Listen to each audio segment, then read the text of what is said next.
Welcome to my channel Maths Pursuit. Today we will look into the questions from the chapter called Introduction to Trigonometry. Hello friends, may I request you to please click on the subscribe button below this video. The given question is, prove that sec a into 1 minus sin a into sec a plus tan a is equal to 1. So guys, this type of questions are really very easy to prove. So let's see. Now, let us put down the question here. It is given that sec a into 1 minus sin a into sec a plus tan a, sec a plus tan a is equal to 1. So guys, this type of equations, like we need to prove that this sec a into 1 minus sin a into sec a plus tan a is equal to 1. So let us start from left hand side, so that it would be very easy to prove, because here nothing is there in the right hand side, just 1 is there, so we cannot start from right hand side.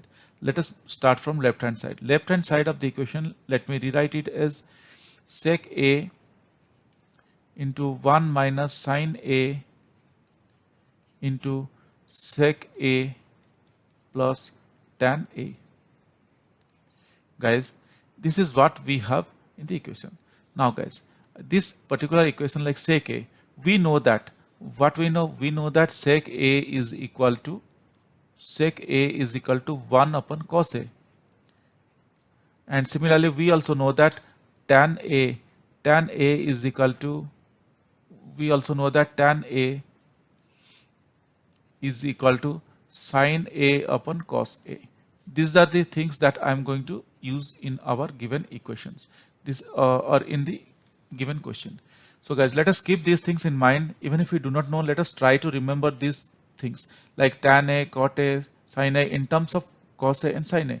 That means tan a is equal to sin a upon cos a, cot a is equal to cos a upon sin a. So these are the small simple fundamental things that we need to remember in order to work on the trigonometric questions. If we remember these things, then it would be very easy for us to work out this type of trigonometric questions. So let's see here, or let's focus our attention here now. So sec a, I'm going to write it as 1 by cos a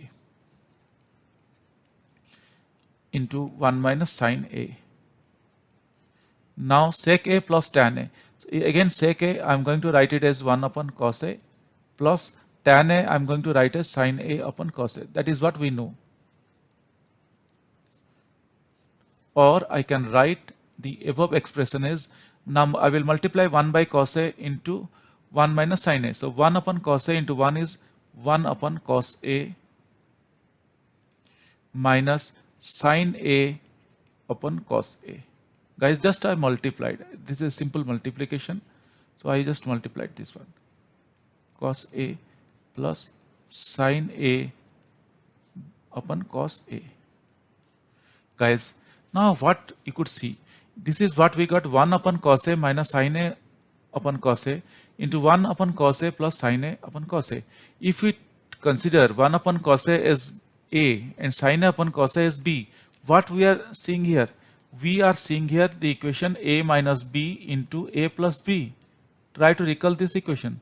If something is a minus b into a plus b, the resulting equation is a square minus b square. That is what we are going to utilize here.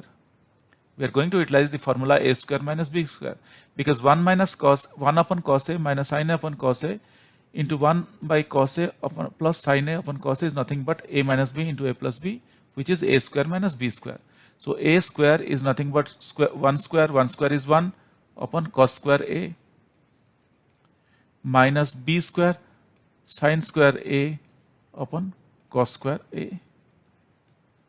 This is what we can write from the above equation, because we are able to realize, or we are able to find out that 1 upon cos a minus sin a upon cos a into 1 by 1 upon cos a plus sin a upon cos a is nothing but a minus b into a plus b. So that's what I did, 1 upon cos square a minus sin square a upon cos square a. Or I can write the equation as 1 minus sin square a by cos square a, taking cos square a as the LCM. These are simple equations. I am solving just simple equations. Guys, here again, we know that sin square a plus cos square A is equal to 1, or we can write cos square A is equal to 1 minus sin square A. Again, this is one of the important ratios or trigonometric identities, whatever it may be, we should remember. Sin square A plus cos square A is equal to 1, we know. Even if we do not know, try to remember this thing. Or cos square A is equal to 1 minus sin square A. Now, I'm going to replace this 1 minus sin square A with cos square A. So, I can write now cos square A upon cos square A. Just I replaced 1 minus sin square A with cos square A, because we got cos square A is equal to 1 minus sin square A. That is equal to 1. That is equal to nothing but right hand side. Guys, how it became 1? Because cos square A and this cos square A, it cancels out and we are left with only 1. So this is what is being given in the right hand side. So we proved our equation. This is how we proved, and this is our right hand side. Hope guys you understood this calculation or this process. But still, if you have any question or doubts, please reach out to me in the comment section of this video. Definitely I will get back to you once I see your comments. Guys, if you really like my videos, please subscribe. If you really like my videos, I would request you to kindly subscribe and also let your friends know. This will motivate me to create similar videos in the future. Thank you. Bye.